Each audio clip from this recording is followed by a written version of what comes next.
this time you return to a cast of players. Welcome back, everyone, to this very, very, very special game that we are going to be doing for you today. My name is the Chef. I will be your host and your dungeon master today as we traverse the worlds of Valtor. So we are returning to my homebrew campaign that we did in Season 1.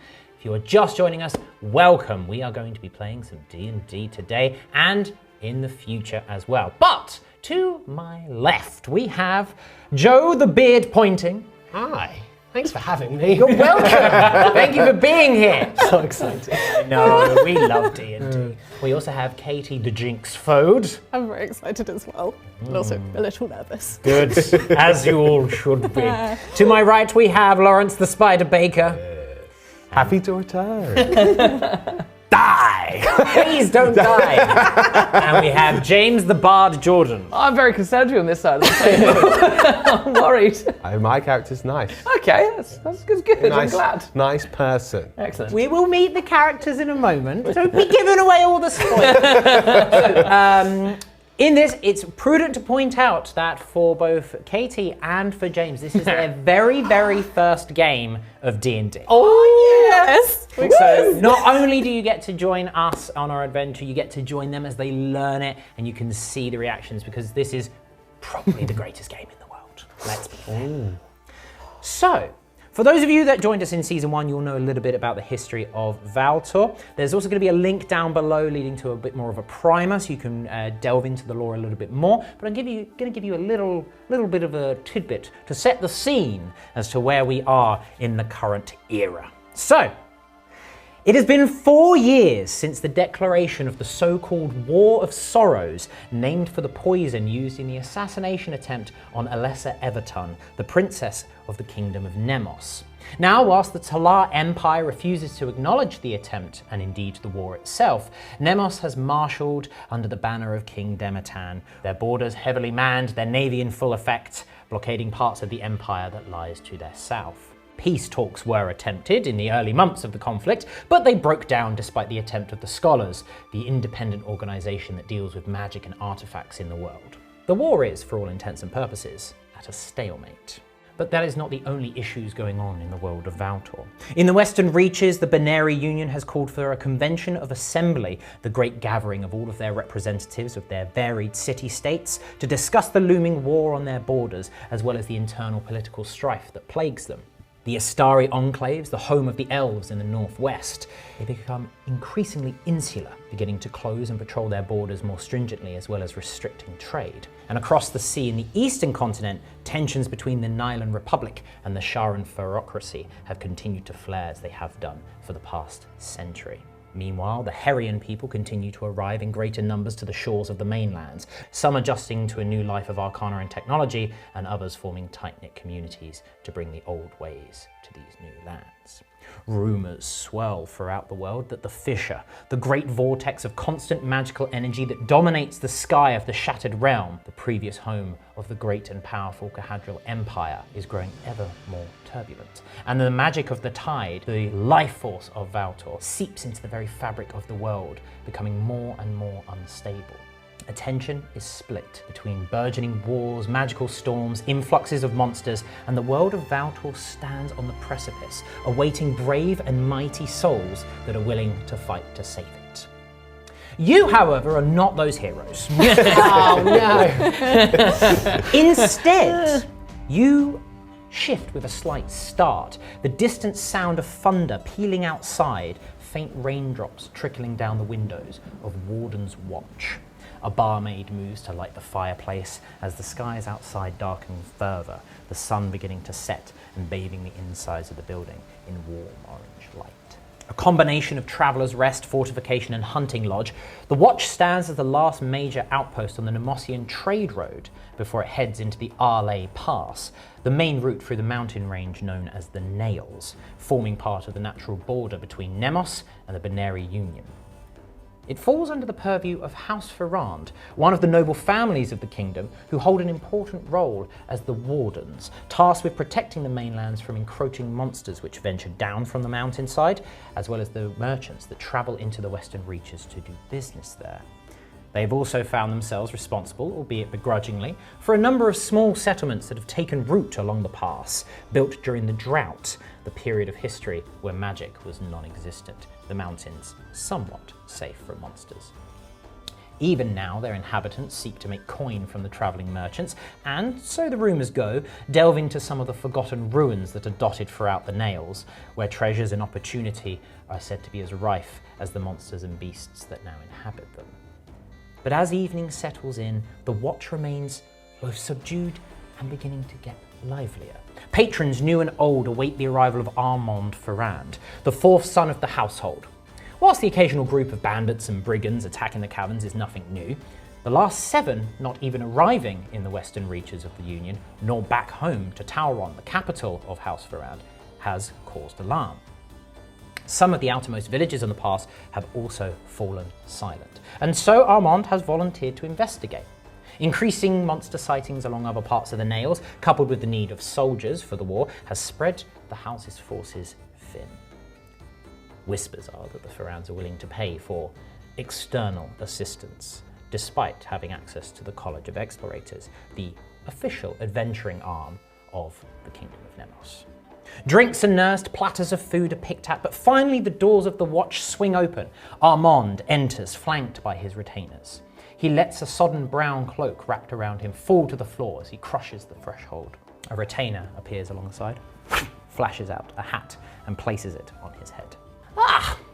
Good to see that the word has gone out. Good indeed. Well, as you know, everyone here, I am Armand Louis Ferrand, fourth son of Gerard Haram Ferrand, Warden of the Pass, member of the 12, and should you be a resident of Fire and Land, your liege lord. No doubt many of you are here, as you've been hearing of all these miscreants and bandits that are vexing our good citizens. Now, I intend to deal with them. Such an undertaking will undoubtedly be one fraught with peril and danger, but also comes with reward, both in payment and in my personal thanks. Of course, only the best shall suffice, so please form an orderly queue, petition me your worth, and he turns to one of his retainers. Cawen, a platter of the watch's finest meats and a bottle of Verdun 81, please. Whether you have entered the watch to take this opportunity, have found yourself by sheer happenstance, or know not what has drawn you to this place, this is where you'll find yourselves, a midsummer storm raging outside, and the opportunity of coin and standing awaiting you. There appears to be a bard playing in the tavern. Mr. Baker, please describe your character. Sure. So, standing in the corner by the torchlight is a quite tall man, probably around 6'2", black hair, raven hair, you'd say mid to late 30s, hard to tell in the gloom, but he's playing a lute and has been playing a lute there since you've all been here, and he seems to be accompanying a lady who is actually stood upon the table on the flute, and he seems to be almost jamming with her, going, just playing the lute, and it's a bit of like a sort of a jig going on. So it's quite an upbeat atmosphere, and yeah, he's plucking very, very well indeed. He actually stops, or I stop, as Armand enters, and was watching him intently. You can't really see what I'm carrying. There appears to be a pack and various accoutrements down by the stage to his right, but he's just sitting playing the lute at the moment. But he immediately had his attention caught by Armand when he came in, and has stopped playing since. Okay. The woman continues to play her flute. She looks over at you slightly. Okay, carries on. I guess I'm doing this by myself. You see that Armand has taken over a small booth in the watch itself. His retainers are trying to create a semblance of order and queuing. A number of people have begun filing towards him. A bar lady comes out with a large board of meats, breads, vegetables, nice aroma filling the room. There's a bottle of deep burgundy wine placed down in front of him, which he goes for first. Mr. Pointing, please describe your character and what you're up to. Well, he's sat at the table at the moment by himself. If you were to glance over at him, he's not like unwashed, but he seems to enjoy being outside quite a lot. He looks very well traveled. He's got furs to keep him warm. He's mainly got green cloth. He does have quite a hefty axe with him. And if you look around the various layers of clothes, you might see bottles and little trinkets, few different necklaces. He's got a few things hanging off chains, which looks like they do various random looking things, but somehow they might all somehow go together. Is quite a cacophonous look he has about him, but he seems to have himself under control. He's quite old, sort of, I don't know, mid to late 60s sort of thing. He's got a lot of grey hair. You could maybe describe them as maybe turning to dreadlocks, but that's not necessarily intentional. He's got quite a nice plaited beard on him as well. And if you were to look upon him, he looks like he's quite content where he is at the moment. In the glow of the candle, he's, sort of like nodding his head to the music that's going on as well. He looks quite happy with himself and is, I imagine, enjoying some grub as well. So incidentally, Armand, who is this little guy here, James, could you just pop him next to the bar lady with the platter of food on the other on the other side, next to the table, please? This one here? Yeah, it's just to give you a representation of roughly where things are beginning to happen. So Armand has sat down next to you, and the two of you could not be more polar opposite. So next to me? Where he's like opposite you at the, like on the table. You can see like one of his retainers eyeing you suspiciously as Armand's just like sat down. He pulls out like a handkerchief, puts it on himself, starts plucking away daintily at sort of cured meats and roasted vegetables. Yeah. Looks up at you, nods slightly, looks at one of his retainers that have walked in with him, who are, they shift slightly, hand on their sword, just keeping a close eye on you. Well, with his neatness, as he looks over the table towards me, is sort of the opposite. Quite a lot of food in the beard. not seemingly too worried about him. Over by the bar, one of the bar ladies, boom, slams a tankard down in front of a man standing in a feathered cap. So this man, you've probably all noticed him over the course of the evening thus far. He's got a very elaborate hat with a mighty feather in it, but he's also got quite a craggly face. He's missing an eye, he's got an eye patch. He looks quite weathered, but his clothes are quite fantastic. He's clearly spent a lot of time on his appearance. It's sort of an odd, sort of contrasting look going on here. Now, having noticed that Armand has moved towards this table, close to the bar, he's going to start probably exclaiming quite loudly, or I'm explaining to the bar lady, whether she wants to hear or not, of my many exploits and what a fantastic mercenary I am. And if you need anything done, well, then you talk to me. And yes, that's sort of where I am. Probably got quite a few empty mead vessels around, maybe a bottle of wine on the go as well. Just having a jolly good evening and enjoying the music, but with a plan of what I want to achieve. The bar lady, as you're saying this, like talking to the bar itself. Top mercenary, are you? That'd be great if you could pay your blooming tab first. I don't know what she'll mean. It's all up here. At the other end of the bar, a cat is lounging on a bar stool next to a young half-elfin girl. The bar lady has just been eyeing up the cat, who's just splayed out, snoozing away, but wondering why the girl hasn't ordered anything yet. Katie, please describe your character. Well, as you've said, she's stood at the bar, she hasn't ordered a drink yet. If anyone in the tavern were to have noticed her, they would have noticed that she doesn't quite seem like she fits in. Looking around a lot to the other patrons to see what they're doing, she seems quite inquisitive and nosy, like she's trying to figure out what everyone else is doing. She's relatively young, early 20s, wearing clothes that are clearly quite expensive but designed for hard wear. And since Armand came in, she's been craning her neck over to where he's been, looking at the people around him, seeing what they're saying, trying to just take stock of the situation. Can you please describe your cat? The cat is much more chill. Nice little tabby cat, very cool looking. Eye patch, spiked collar. The cat has an eye patch? The cat has an eye patch. Not quite in fitting with the girl. They seem like quite unlikely companions and opposites of each other. Interesting. I'm having a moment with the cat. I've got an eye patch. The cat has an eye patch. Looking down at the cat. How many meads have I had? Raising a pint to the cat. So as this happens, I jump down from the small makeshift stage, pick up a pack, and then in this pack there are like scrolls and books hanging off of it. Just heft it on my back, and then the loot has a clip which it goes on behind my back as well. I then put on a belt. On this belt there is a really large, unusual whip. I say it's unusual because it doesn't appear to be made of normal leather. It's unusual. It almost looks alive, strangely. Yeah, like it could be, you know, like a tree root or something. But it's coiled up like a whip, and at the end of it there is a piece of metal, which has obviously been crafted onto it. And there's thorns on it, you can see, so it's quite unusual. So it immediately catches your eye. Next to that is a alabaster mask on the belt, just hanging there. And then on the other side here, there is a very elegant looking handle of a rapier. My character then collects all my things and immediately joins the queue that is, I assume, gathering before Armand.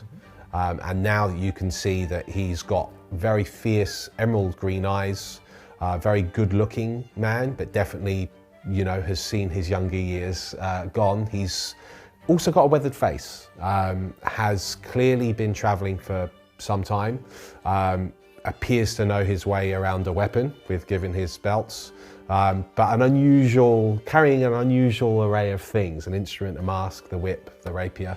And he's got a kind face, but a hardened face.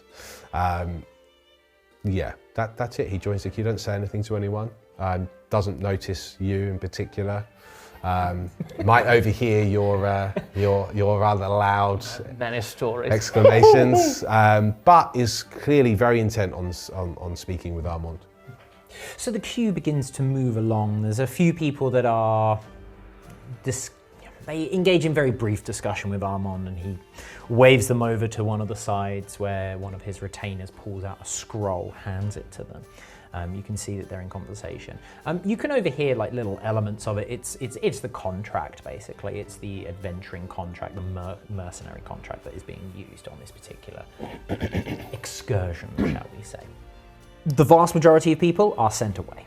There's quite a few people that are in the queue, and you can see one or two of them heading off towards their respective groups, looking quite perturbed, shall we say. But the queue continues. All throughout this, Armand is casually briefing, and you finally reach there.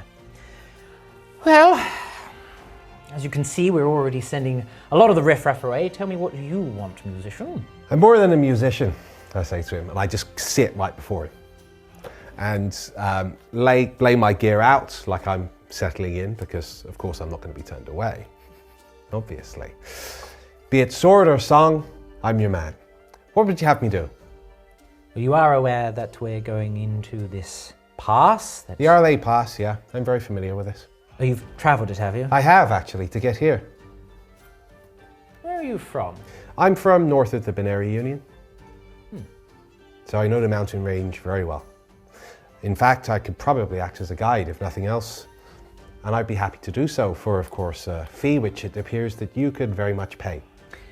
The stipend is, if I do say so myself, quite reasonable. Be a 50 gold piece stipend, although I will have to advise that any property or loot, as I believe the bandits like to call it, will be returned to their rightful owners. But of course, I'm no common thief. I did not mean to imply anything otherwise. I can see you're a man of taste, of course. And wealth, yes. But you've come from the Union, have you? I have. And I have your word that you've travelled the pass? You do. I know the pass very well.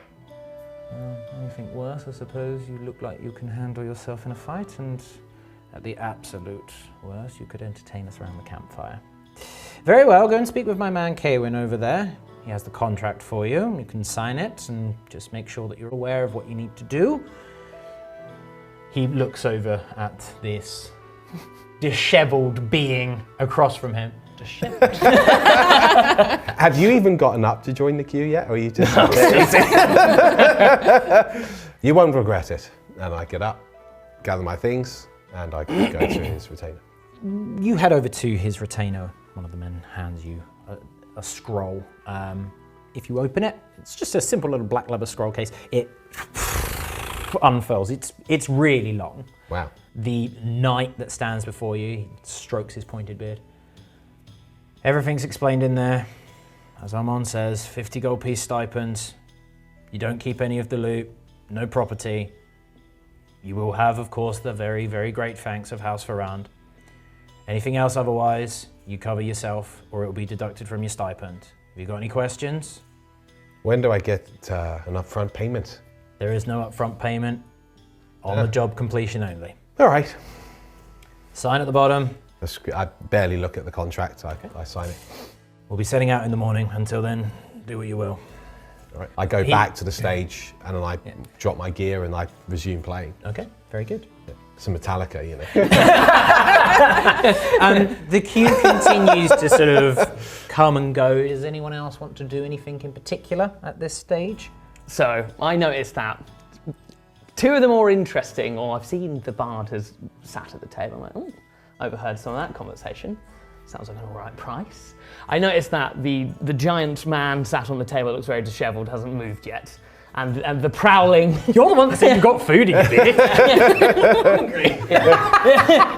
The suspiciously prowling girl with the cat hasn't made a move either. But the other riffraff is sort of queuing up. So I walk over to the queue, push someone probably out of the way, and then stand in front of Armand to say, "You've saved the best till last. I am Gregor Martwick. I am explorer extraordinaire, masterful mercenary. You've probably heard my work working with the Silver Hand, the Red Hand, Tearful Tony's Tearaways, all of the best mercenary groups this side of the Binary Union. Now, what you will need is the perfect man to do any job without asking too many questions and to, let's face it, do something you need doing without anyone in Nemos knowing what you need doing. I drive a hard bargain, but it'll be worth it because everything I do will be with the utmost discretion and will be delivered top class." Could you make a deception check for me, please? I just want to point this out. The very first roll of this campaign is a deception check. Here we go. An 18. Ooh. Okay, very good. Pretty good first roll, well done. Armand looks at you because he looks over at one of his retainers who's just sort of squinting at you. But Armand goes, "No, I have heard of the Black Hand, yes, and the Red Hand. You've worked for both?" Yeah, both.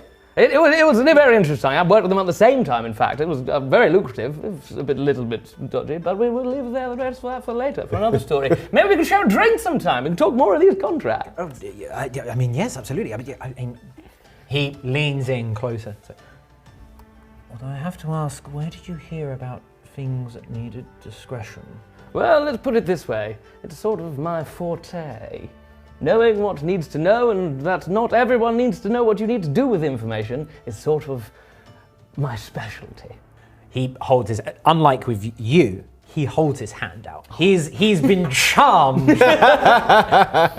He's just like, "Well, it's a pleasure to have you on board, sir. It's a pleasure to be on board this fine group." Please, talk to one of my retainers. Of course. He will go through all the details, All of the sign the logistics. contract. Yes, all the boring stuff. No, play right. Enjoy your wine. And then maybe when all this is done, you can come back and join me and tell me some of your exploits. Fantastic. I'd love to. Anyway, but let's see you in a moment. He turns to one of his retainers and he looks really pleased with himself, and the retainer just goes, "What is the girl at the bar doing?" Well, observing all this going on, the cat has jumped down off of the chair, ears are pricked, looking over at what's going on. Very alarmed with what she's overhearing, she starts worming her way over to Armand, trying desperately to shoulder her way in and get his attention, and without seeming rude, without disrupting the queue, but trying to edge ahead of everyone else, hoping that he notices. Could you make a stealth check for me, please?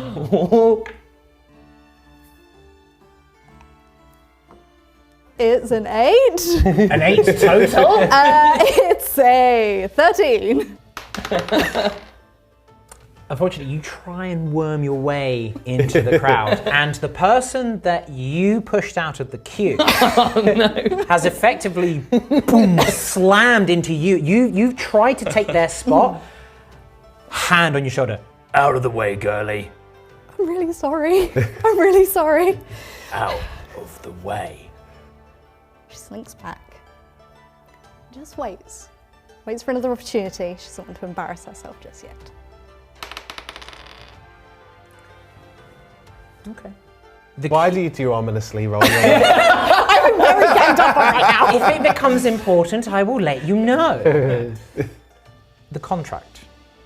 You've been given the contract, open the scroll. The same thing is explained to you, 50 gold piece stipend. You're seeing this out the corner of your eye. The man that you've basically barged out the way is now engaged in a heated conversation with a small girl. And you have a contract in front of you. What would you like to do? Yes, you've told me the basics, yes, I'm signing away, but I'm also sort of keeping an eye out, sort of like, that looks slightly more interesting than this contract I'm inevitably not going to pay any attention to anyway. So I'm signing the contract, hearing what's going on, I'm like, okay, once the contract signed. Oh, thank you for the contract, right, I'll see you at first light, whatever it was you said. I'm going to go head back to the bar. Okay. What way would you like to go to head back to the bar?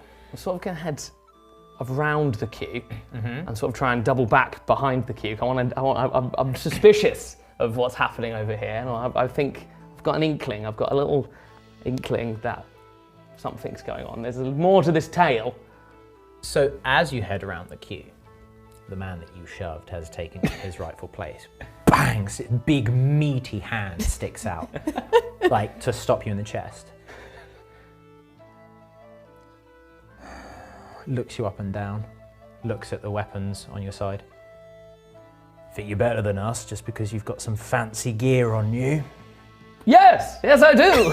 You have no idea what these are capable of. But anyway. Could you make a perception check for me, please? Oh, no. Oh, goodbye! It's all gone terribly wrong. It was a 9. I think it's actually a 6. Oh, no, it is. I think you knocked it over to. Oh, it's a 9. It is a 9. Thank you for that. Shall I make a deception check now? You're standing here whilst this is happening, and you can see this happening in the queue. Could you both make perception checks for me, please? It's an 8. I'm very busy. None of you seem to notice. This big hulking man grabs the tray of food by Armand, bang, and cracks you round the head. Ooh. Ooh. You go sprawling to the floor, Ooh. Covered in just meat and veg. Not so better now, are you? And he moves slightly towards you, and as he does so, he whistles, and a few more of the patrons that have been turned away begin to wander over, empty mugs in their hands. Okay. I believe you've started a bar fight, sir. Hey! If you now we're cooking. All roll for initiative. Yes!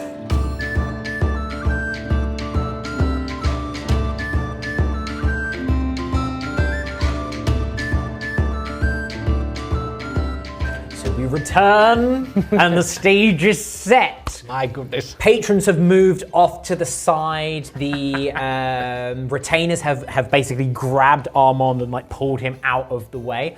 The 3, shall we say, thugs that have begun to approach at the sound of their ringleader beckoning them have moved in to assist. The woman playing the flute has now changed to an up-tempo music.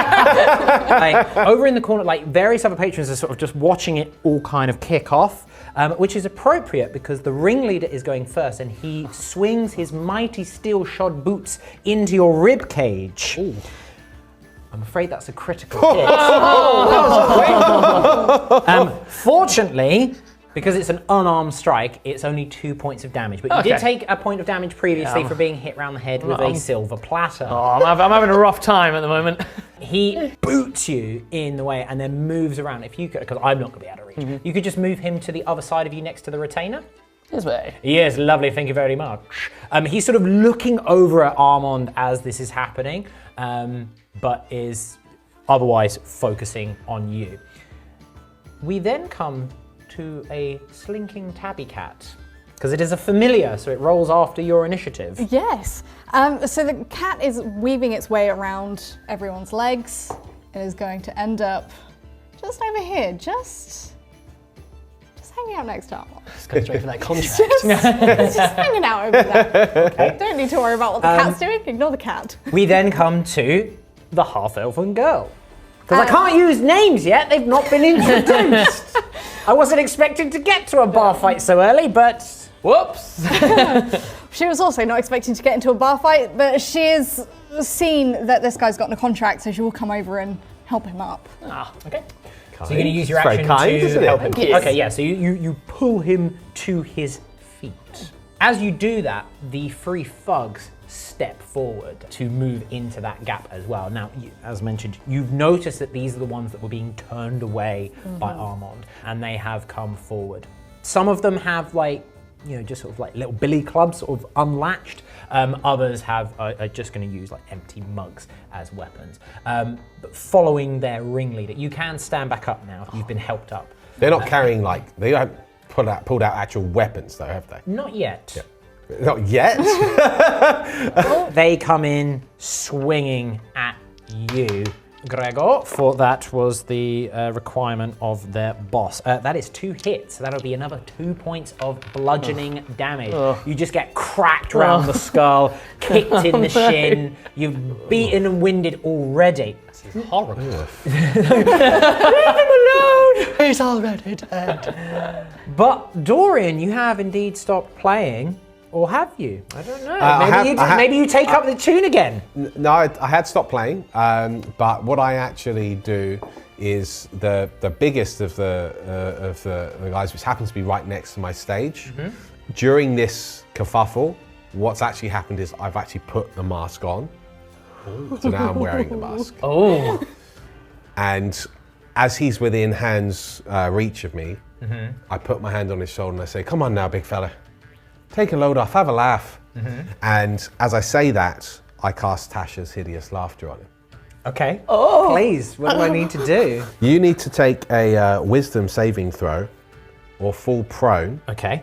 and you'll be incapacitated and unable to stand up for the duration. Just concentration up to a minute, and he's quite literally in a fit of laughter on the floor. Yeah, he immediately, he just starts going.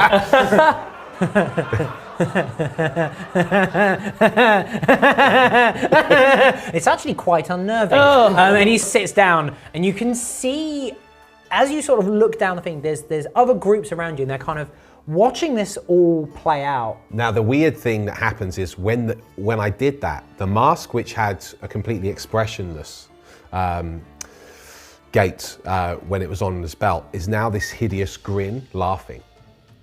So it seems to have changed as the spells happen. That is very cool. Horrifying. But I don't do anything else. Okay. Yeah, he just drops to the floor like gut-busting laughter. We come over to the disheveled man.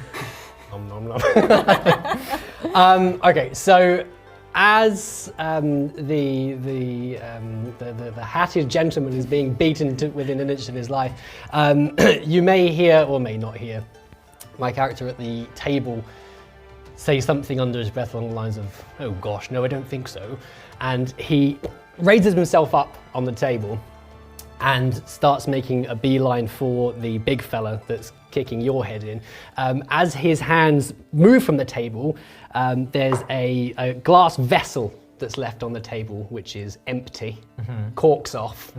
And as I approach him, like so, Like some help. "No, it's all right, I'll struggle. My life is a struggle. I'm going to mount the table. I should have asked for your help." Moving up the table, and I'm going to kick him directly in his face parts. Okay. It's a 19. Well, actually, that's a 20. 22. It's a hit. Excellent. So, This is an unarmed strike. I kick it. I've not. Yeah, my axe is very much on my back. So your unarmed strike. So an unarmed strike is only 1 damage, but you do get to add all your other bonuses. Yes. So how much damage have I taken? That's a great question. That's a great question. The amount of damage you've taken, which is on a dice roll I need to make, and the dice is. Do I not? It's 1 damage, but all your bonuses. So it's 4 damage. 4 damage Ooh. total, I believe so. despite your empty vial. That would be 6 damage. So you stood up on the table, just like you kicked him. Kicked him right in his face. So bang! There's just like a tooth just flies out, just clatters across the floor. Yes. And he's at that point he's like, almost pops the jaw back in. Wasn't expecting that in any way, shape, or form. Anything else? Okay. He kicked his tooth out. Gregor. Stuck in it like that. So, I don't want to necessarily have to cause any bloodshed straight away. So I draw one of my objects, which is essentially a majestic pistol. Right. It's like a flintlock style pistol. I hold it aloft and I fire it into the air because I'm like, this needs to stop now. And if you don't stop, I'm then gonna aim this at you. So let's see if I fire the gun. I mean, I do on a 14. Hope no one's upstairs. Once I get everyone's attention. could you make an intimidation check for me, please? Okay. Oh, that's not very intimidating. I haven't rolled the dice in the tray. Hang on, let's see. It's a 10. 10. Okay. Yeah, you fire your gun, bang, into the roof, there's just now like shards of sort of wood falls down. But it's kind of been ignored. Okay. So the ringleader is a bit more preoccupied right now. One of the guys is on the floor laughing, and the other ones have moved forward and have just like, they've gone crack, kick, and then you've just gone like that, and it's almost as if you've discharged it without meaning to, so they're just like, Okay. We come back round to the ringleader. So he's just been cracked round the skull at this point. He turns to face you, looks you up and down. Shouldn't have got involved, old man. Goes to grab you on your legs and basically yank you off of the table. Could you make I'm going to attempt to grapple you. Could you make an athletics check for me, please? I can make an athletics check. It would be my pleasure. And you are raging. I am raging. So this will be at advantage. That's nice. So that's going to be an 11. And you're with your advantage. Oh. It's 14. He goes to grab you round your ankles and yank you, and you just kind of like almost kung fu like stance where you just like sink your weight in, and you just reach down and grab him on the wrists. And he's just like, wait, what? We come over to the cat. The cat's not really doing anything. He's just kind of. We come over to you. He's just moving around on one's legs, trying to distract him and maintain his attention. Yeah, he's sort of. It's very pleasant, maybe not the time. The retainers are just sort of like, they're watching it all unfold. They're ready to go, but they're not interfering. You yourself. Incredibly shocked at everything that's going on, and seeing just hapless violence happen around me. I know what you want. I know what I want to do. It's fighting every instinct in my body to do it. Do it. Kill him. No one's drawn any weapons, okay? Somebody's What like, have you fighting the ceiling? I was trying to be nice. I'm gonna step forward. Move this chair out the way. I can see this going very wrong, and I have a little birdie in my ear telling me what I should do. Technically, this guy's on his back laughing, so you don't need to worry about it. So it's fine. he's having a lovely time. He's having a great time. I'll draw my dagger. Oh, here we go. Come on now. Did you say you draw your dagger? Yes, yes, I did. Okay. Just attempt to minor slash. Oh, just in the just a leg. minor slash. Just a just a little nip. slash. Okay. Yeah. Onto who? Onto the big guy. Onto the big guy. Okay. The big guy. What did you roll? I get +5. That's 16. Oof. Okay, you hit. How much minor damage do you do? I do 4. Okay. Anything else? Maybe another little Second slash. What? Treat yourself. You pull out another dagger. Okay. Maybe going for the ankle this time. Okay. That would be a 14. Total. Yep, Okay. How much minor damage do you do? 2. Okay. Just a little bit of damage.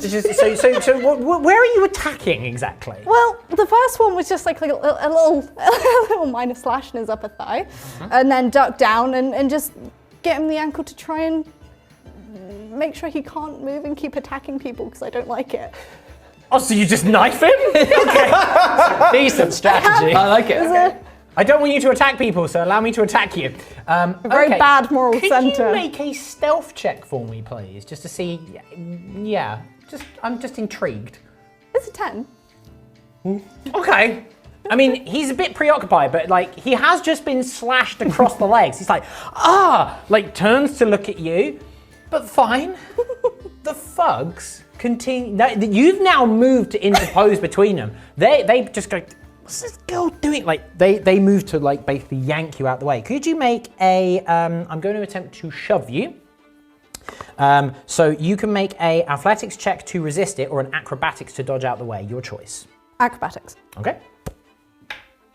That would be a 22. Yeah, you just kind of go, you slide out the way Graceful. from the first one. The second one is actually, he jumps on the table and almost goes in for like a leaping punch on Gregor. That is a miss. He fumbles it.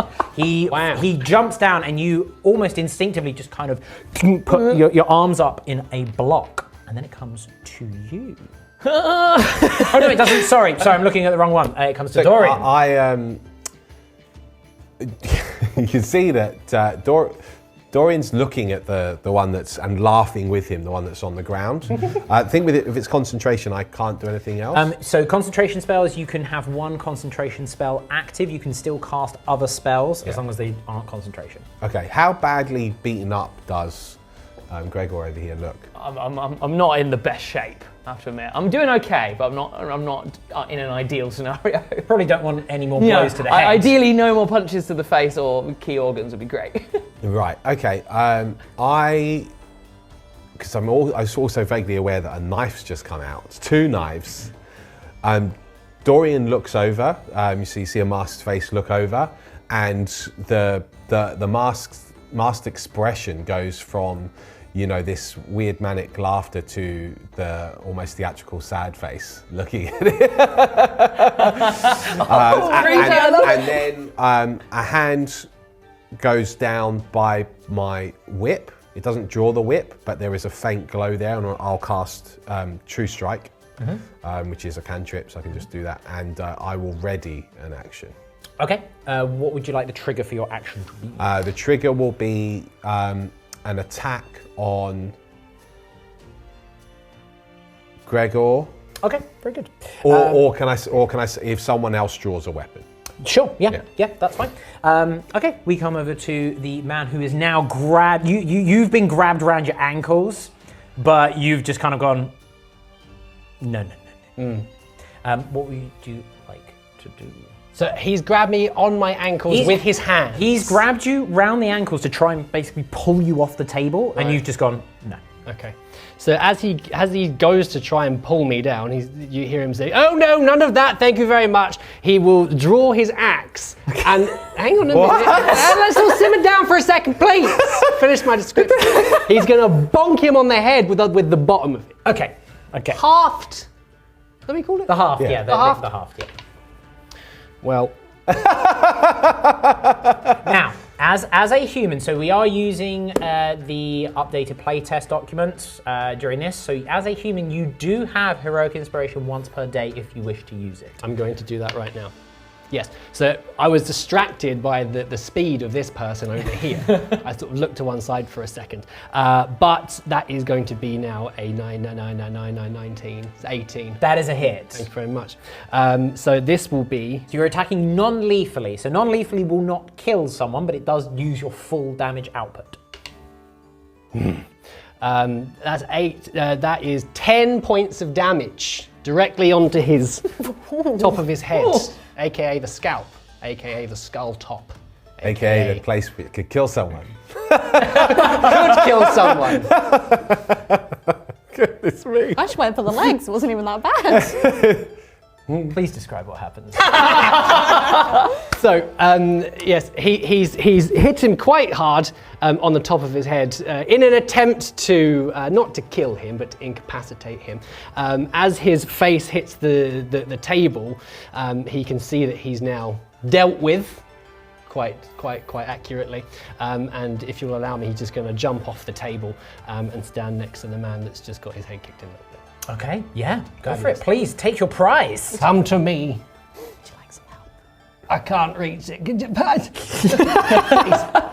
Here you go. Oh, it's all gone horribly He has wrong. leapt off the table though, that guy. Yeah, that's true. He did leap off the table. I got the first one! Hey! The first kill of the campaign? He's fine. Is he dead? No. You can Mortally always, wounded. He's just yeah. you can always opt to attack non-lethally in order to incapacitate someone. You can't do it with ranged attack or magic because it's too difficult, basically. It's just horribly maimed. Yeah, I mean, he's not had a good time of it, to be fair. We come to Gregor.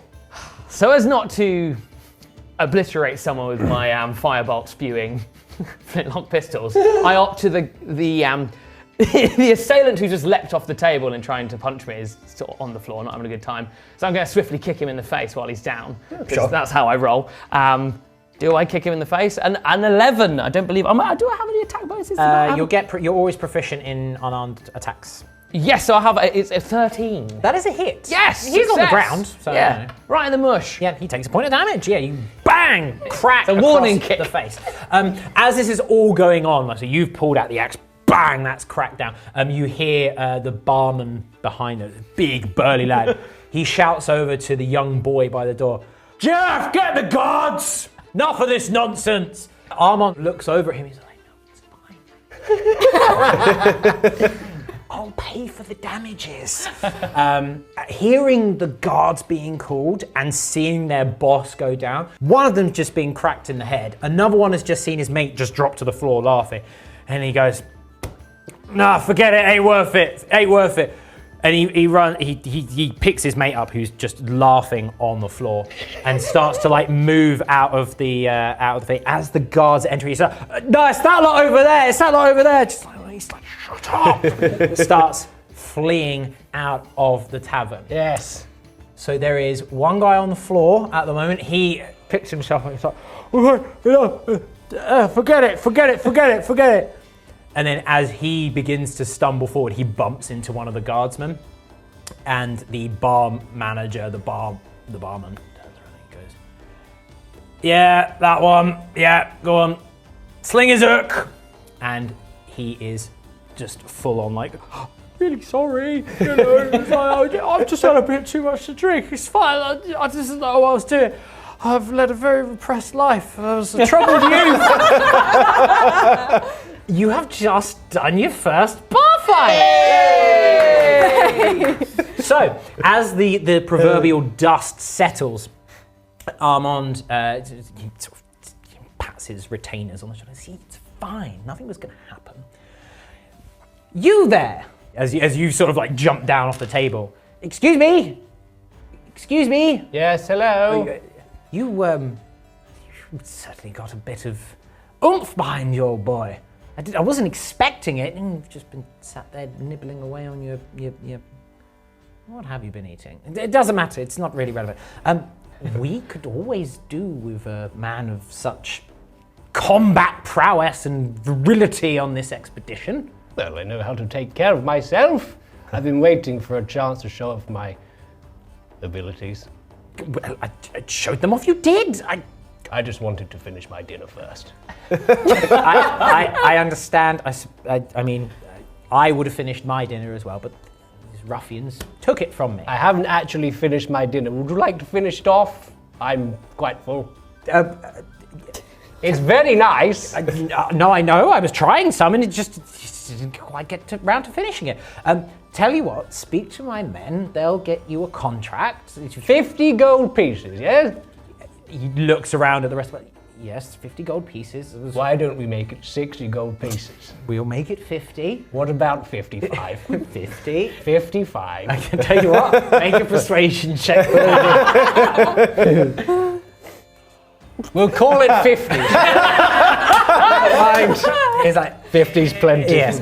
All the details are in the contract. You check in with my men, and then yes, I think I will have a little nibble of your plate. But I will order one as well, and breakfast is on me in the morning. Oh, wonderful! Yes, thank you. He sits down. He's like, right. Well, that was all very exciting, wasn't it?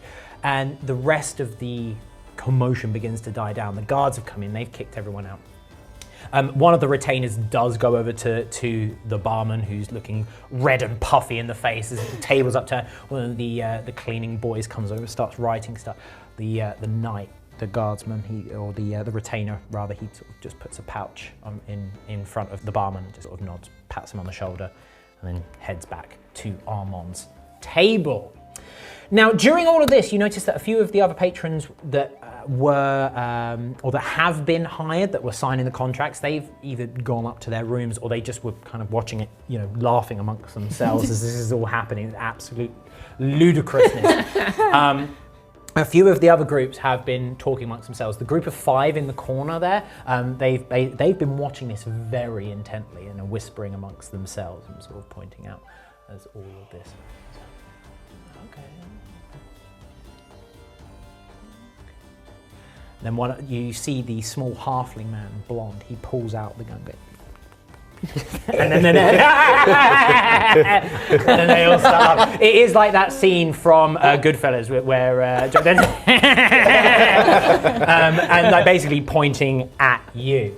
Everyone has headed back to their own little tables. The music has picked up a bit more of a calmer tone now. The lady with the flute has gone, right, okay, well, I don't need to do battle music anymore, so we can go back to a bit more of a lively jig. The young boy is sweeping up broken porcelain mugs and the plates that are shattered everywhere. Looks up at you as like you're sort of picking bits of roasted mushroom and like there's a bit of cured ham. And sort of, I imagine you sort of take it off, fling it on the floor in front of him as he's sweeping it up. Give him a wink. General calm begins to descend down over the tavern once more. What would anyone like to do? Well, considering I've sent my cash off to go and just gently pester Armand, I head over, try and gesture the cat back as a, really sorry that cat's bothered you, I do apologise. The cat is just doing, he's headed up to Armand now at this point. And Armand's just like, is this your cat? Like, So sorry. starting to make biscuits on his lap. He's like, does he bite? Does he have? No, completely healthy. No, very friendly, very friendly. I'm sorry, let me take the cat. Got an eye patch. It's a long story. Kittenhood accident. I do apologise. But if I may, Armand, it's such an honour to meet you, and I'm really pleased to have this opportunity. I know you're. Let me take the cat away. I apologise. It begins to like, as cats are wont to do. Just got it struggling up over my shoulder. I hear you're looking for explorers, and I would be absolutely honoured if you would let me join you on your expedition. My name is Acacia, but you may have heard of my father, Edmund Bardi. He's the famous archaeologist. I've just come from his dig. I'm very well learned. I'm very good at research. I know a lot, and as you've seen, I can handle myself in a scrap. I've been trained in hand-to-hand combat since I was very young. But I would be honoured if you would consider me for your expedition. Could you make a persuasion check for me, please? Did you roll? Rolled a 2. Can you do luck rolls in not fight time? You I can, but don't. she's not a human. She's a half elf, so she doesn't have the heroic inspiration, the versatility and the resourcefulness that a human does. She has other attributes being a half elf, but that is not. Charm is not one of them. Apparently not. No. He looks at her. I'm sorry, my dear. I don't think you quite seem to understand. We're going after bandits and brigands. An archaeologist's daughter is not going to be all that useful to us. As he says this, one of the retainers leans in. I'm aware of Could you make a perception check for me, please?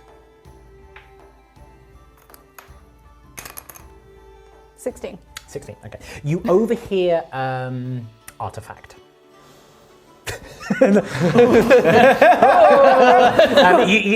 It's mostly in hushed tones, but you are like, okay. You overhear things like artifact, archaeologist, like, and you know, her father is well known. If she's as learned as him, tell you what, I am willing to give you a chance. Okay. But we're in need of muscle in this expedition. However, there is a, shall we say, a side interest that I have. I can offer you an adjustment to the contract. Okay. Shall we say 10 gold pieces? Absolutely, I accept. Thank you so much. He's a little bit taken aback. He was expecting a haggle. Well, excellent. Kaywin, would you just adjust the terms of the contract ever so slightly for the 10 gold pieces for Acacia? Acacia. Well, the terms are all in the contract. Breakfast is on the house. I presume you have your own board and room sorted here. Yes, absolutely. Wonderful. We'll see you in the morning. Thank you so much. You're not going to regret this. I promise you, I'm gonna make it worth it. Thank you. Right. Okay. If only anyone was so eager, we could have sold them all for 10 gold pieces. But never mind. And off you wander. So, Armand has offered you all breakfast in the morning as part of the contract. You two have signed contract. You two with your contracts. What have you done with them, just out of interest? I've signed my contract. Mm-hmm. I should probably give it to him, shouldn't I? I mean, he will expect them back. Yeah. Oh yeah, I signed it as soon as they handed it to me and then gave it straight back. Very good. So, as the evening progresses, a few more of the tavern approach. Some are turned away. You can see again, some of them are a little bit like, well, hang on a second, but then no, there's already been a fight and the guards, no, it's not worth it, The group of 5 in the corner have also sent someone over who has engaged and has returned to their table with 5 scroll cases, 5 contracts. There's also a woman in plain plate armor, as well as a halfling lady, who have also headed off with contracts. Perhaps you will meet these people in the next session. Well, that concludes session 1 of episode 1 of this prologue of A Cast of Players season 3, as we have returned into the Chronicles of Valtor. So join us in the next episode, where we will find out perhaps a little bit more about this mysterious ragtag bunch of miscreants who start bar fights for no reason. There was a slight reason, but still, you know. And so, we thank you for joining us. We hope you've enjoyed this. Please leave us a like and a subscribe down below if you have not done so already. But until next time, we have been Tabletop Tactics. This has been the Chronicles of Valtor, and we'll see you soon.